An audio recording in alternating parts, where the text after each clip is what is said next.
setengah jam. Yuk sampaikan. Bang, Hendy. Mulai. Mari. Bang Hendy, oke. Ya, ya tadi kita diundang khusus launching skincare dan si beauty ya. Jadi memang kita semakin bahagia tentunya, banyak sekali perempuan sukses yang jadi entrepreneur terus mau memiliki satu brand lokal dan diproduksi semuanya secara higienis dan semuanya modern di pabrik, semuanya dilakukan lokal di Indonesia. Jadi saya bangga dan ini salah satu support saya juga untuk industri kreatif kan gitu. Mimi, seberapa concern sih Mimi ya kan untuk kecantikan sendiri nih Mimi? Maksudnya kan Mimi kan sebagai diva, sebagai penyanyi gitu pasti kan concern banget. Seberapa penting sih Mimi? Harus, karena kan hari berjalan, terus metabolisme kita juga semakin menurun. Kalau kita nggak punya gaya hidup yang sehat dengan olahraga, dengan makanan yang sehat, nah kita juga harus plusnya itu adalah menggunakan satu pilihan skincare yang memang cocok sama suasana tropis kita gitu kan ya. Karena itulah memang yang namanya skincare itu paling laris di Indonesia karena memang perempuan selain konsumtif dan memang dibutuhkan, apalagi sunblock, SPF-nya harus sekian gitu. Rata-rata semuanya tuh orang kalau pakai skincare dan gak akan ganti selama beberapa tahun. Jadi otomatis semua orang bisa lebih mudah gitu untuk bisa bisnis skincare gitu karena daya belinya tuh tinggi. Mami membudgetkan sendiri nggak sih Mi ya kan untuk skincare-nya sendiri nih? Iya, skincare lumayan karena memang kita pakai repeat kan pagi, siang, malam gitu. Ya. Apalagi aku yang make up sampai sakit ya. Iya, itu juga saya kaget karena memang anak ini sakitnya udah lama tapi nggak dirasa. Terus kebiasaan olahraga, terus gaya hidupnya yang mungkin makannya terlambat, lalu mungkin banyak pikiran juga karena mereka tuh ternyata tiba-tiba Masya Allah ya pindahan rumah yang sebegitunya.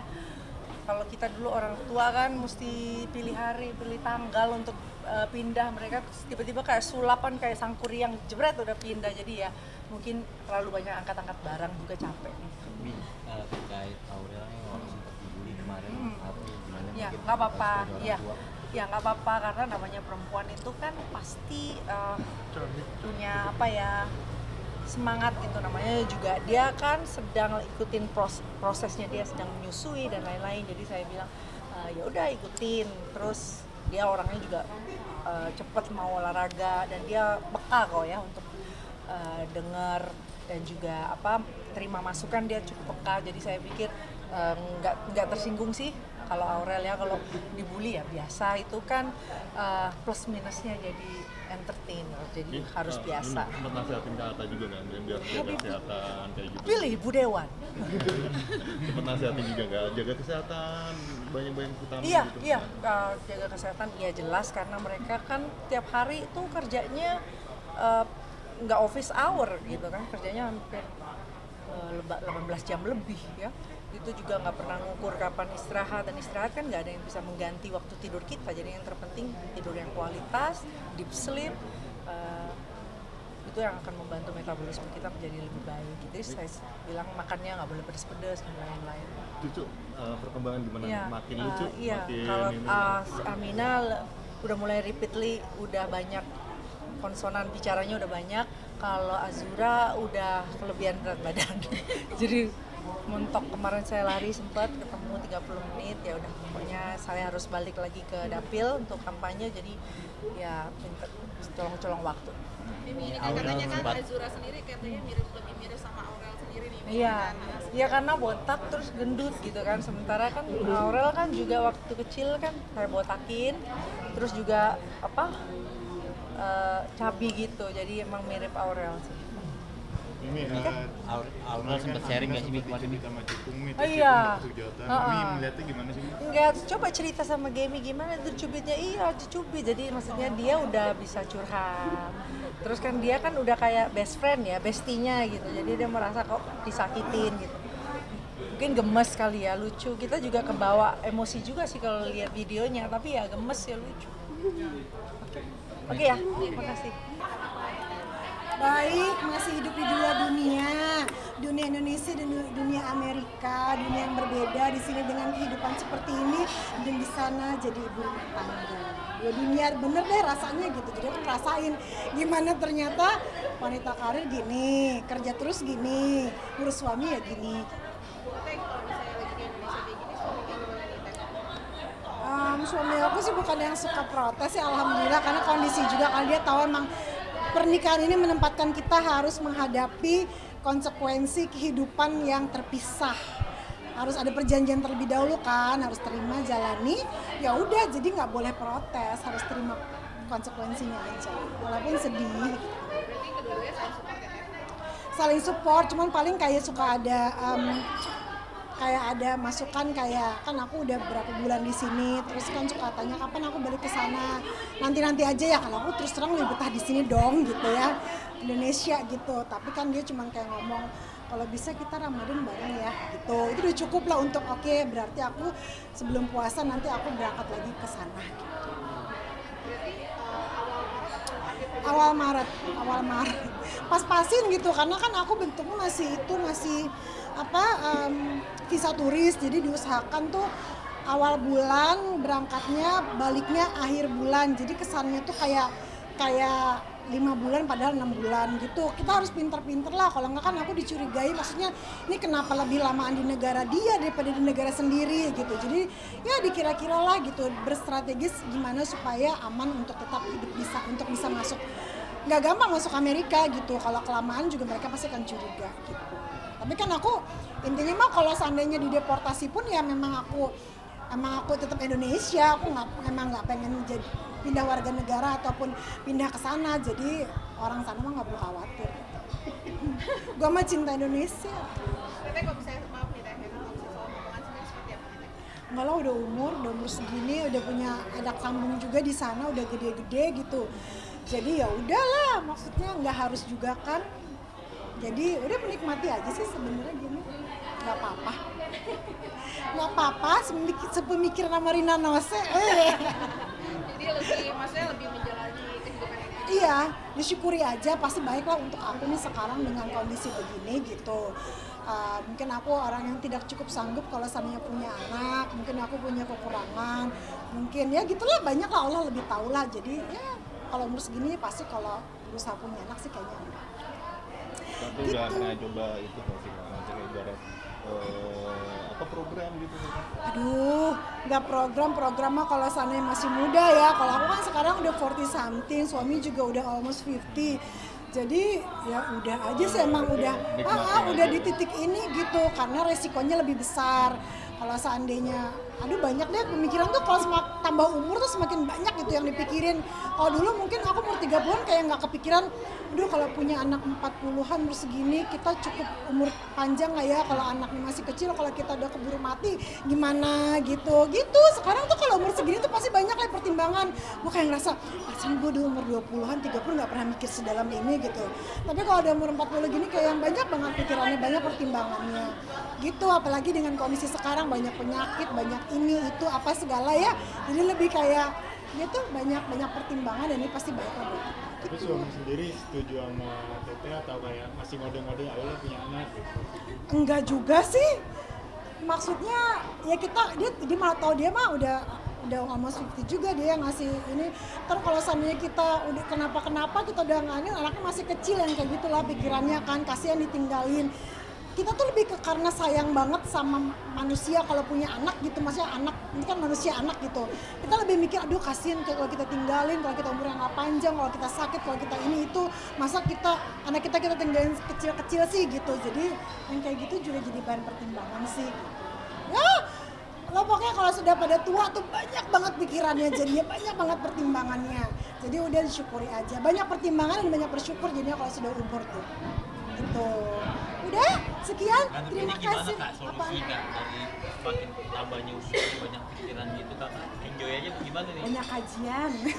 Nggak bener-bener, maksudnya aku tuh kalau dulu tinggal di Indonesia kayak merasa udah tenang banget nih hidup gitu, kayak semuanya udah nikmat. Aduh bener ya, Indonesia tuh udah bahagia banget, udah tentram banget gitu. Tapi begitu tinggal di Amerika, tunggu dulu kata Tuhan, banyak ujiannya ternyata, jadi kayak level up gitu di sana.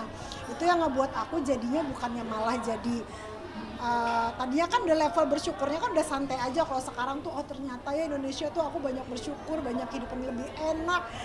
Ibaratnya bisa beli makanan masih bisa harga 20.000, 25.000 aja udah bersyukur banget gitu jadinya. Banyaklah hal yang disyukuri jadinya begitu aku tinggal di Amerika, karena hidup di Amerika tuh susah, tidak nyaman, berat dan lain-lain gitu. Jadi aku cuman kadang suka bingung kalau orang-orang tuh kayak into Amerika banget. Apa-apa sedikit-sedikit, oh produk ini produk itu, padahal kita tuh lebih bagus dalam banyak hal. Lokal brand kita nih, aku udah comparing ya, lokal brand kita tuh atau brand dalam negeri kita tuh mostly lebih bagus juga, paling nggak bisa menyaingi anything dari beauty, dari apapun gitu. Aku sudah bandingin kok, nah kita punya lebih bagus kok gitu, UMKM kita lebih bisa produksi lebih bagus. Sebelum lagi udah kita bisa produksi bagus, produk Indonesia lebih bagus, terus cost kehidupannya pun di sini lebih rendah gitu. Jadi bersyukurlah kita semua hidup di Indonesia. Susah hidup di sini, lebih susah lagi di sana. Paling berat apa sih? Kalau aku sih dari sisi keimanan ya, karena aku mah di kota aku cuman aku berdua sama suami yang kebetulan muslim, apalagi dengan kondisi seperti sekarang agak sedikit hati-hati gitu sekarang gitu. Jadi ya perjuangannya sih kayak gitu, untuk tetap bisa teguh dalam keimanan, dalam menjadi orang baik, dalam terus susah tahu gitu kita untuk berusaha untuk tetap berkata baik, jadi orang baik, sementara sekitar kita tuh, aku waktu pertama di sana gini, kenapa sih orang di sini semuanya ngomongnya pakai selalu diselipin kata-kata kayak F, S gitu. Kok semua orang pada marah-marah sih di sini?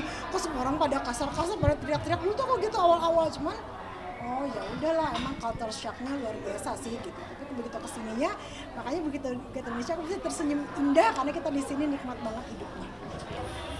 Jadi lagi hari ini launching dan bikin produk aku, hubungan Cynthia dan juga Kandida, Fancy Beauty gitu kan. Ya jadinya dengan adanya seperti ini tuh ya karena pertemanan kita bertiga juga gitu kan, akhirnya aku memperkenalkan Kandida sama Cynthia dan akhirnya bisa jadi produk Fancy Beauty. Terus juga tadi brand ambassador luar biasa banget ya. Kalau Namaya kan punya wajah yang cantik, terus juga luar biasa, bodinya juga bagus, terus awet muda, karena kan untuk NC Beauty ini tuh produknya untuk di usia 30 tahun, 27 tahun ke atas gitu kan, karena ada anti-agingnya. Jadi menurut Kak Ida sama Bubun tuh pas banget kalau namanya jadi brand ambassador-nya. Yang pastinya kita perempuan ya, kita harus merawat wajah kita, badan kita, ya namanya juga kan kulit itu aset gitu kan. Terus juga kita juga punya banyak kegiatan-kegiatan juga yang membutuhkan performa yang bagus gitu kan, punya kulit yang sehat, terus juga tampil fresh, sehat gitu kan. Jadi menurut aku penting banget.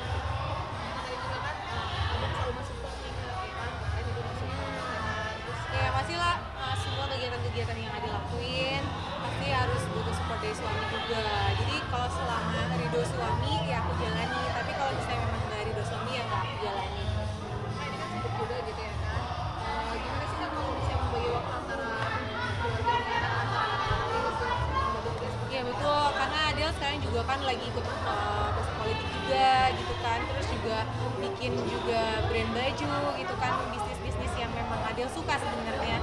Tapi untuk membagi waktu ya Adel selama ini selalu berkomunikasi berdua gitu kan. Jadi selama kita sibuk, selama kita ada waktu, kita ya harus juga punya waktu buat anak-anak dan buat keluarga gitu kan.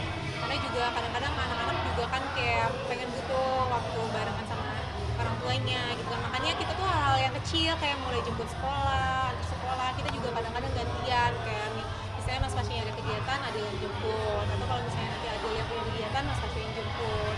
Gimana kita sebisa mungkin kita sebagai suami istri untuk membagi waktu dengan baik lah. Terus juga kalau misalnya ada momen kayak pengen kumpul sama anak-anak, kita bisa kumpul di rumah, bisa berenang bareng gitu kan. Tapi kalau misalnya anak-anak pengen mungkin bosen juga, pengen diajak ke mall, pengen beli sesuatu yang mereka suka gitu kan, kita juga support. Dan kebetulan sekarang ada juga anak-anak lebih kayak disibukin sama kegiatan-kegiatan juga, selain kegiatan sekolah kan sampai sore.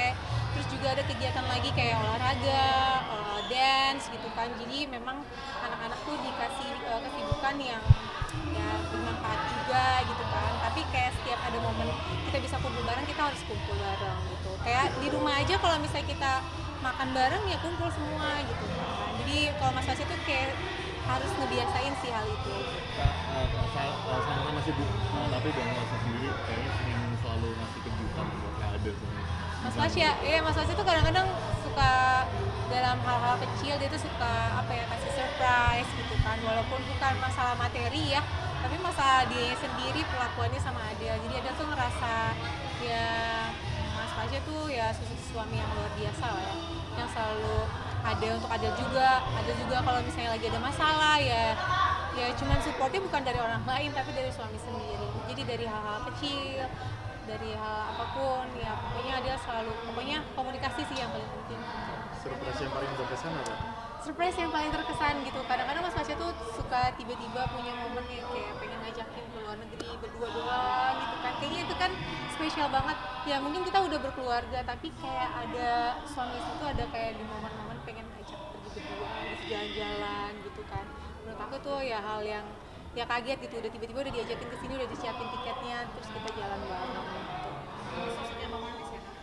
Ya bisa dibilang kayak gitu. Mas Fasya itu dari dulu ya, nggak tahu ya, perlakuannya tuh masih sama dari mulai pacaran sampai sekarang, jadi nggak ada yang berubah. Makanya aku ngerasain ya kayak ya alhamdulillah sampai sekarang juga rumah tangga juga alhamdulillah lancar-lancar terus gitu kan, nggak pernah ada masalah. Dan kalau aku tuh tipe orang juga sih, orang yang nggak pernah mau ribetin suami juga ya gitu ya. Tapi di saat kita lagi momen berdua, kita tuh harus kayak ya momen-momen yang saking kita sibuk ya kita juga harus ada momen-momen berdua. Kayak misalnya naik motor, nah itu tuh kayak hal kesukaan kita gitu loh, berdua naik motor keliling-keliling Jakarta terus makan di pinggir jalan. Dan menurut aku tuh hal-hal yang simple tapi seru aja buat kita tuh, jadi kayak ya berduaan ya, walaupun ditemenin ya, ada teman-teman juga yang suka naik motor gitu. Sederhana tapi Iya, dan dia tuh tipe orang yang kemana-mana tuh selalu ngajak terus gitu loh. Jadi kalau misalnya ada kegiatan dia kerja, dia ajakin. Kalau misalnya diundang suka acara, suka ajakin istrinya gitu. Jadi ya hal yang kecil kayak gitu kan, biasanya suami tuh mau ada terus istrinya ikut gitu. Jadi itu hal kecil tapi menurut aku dalam banget. Bener gak sih? Iya kan, kalau orang nggak diajak mungkin ya, dia suami aja sendiri. Tapi Mas Fasya tuh selalu kemana-mana selalu diajak.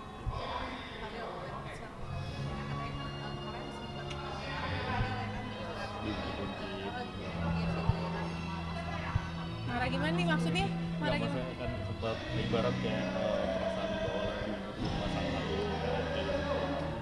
ya, Maksudnya aku marah?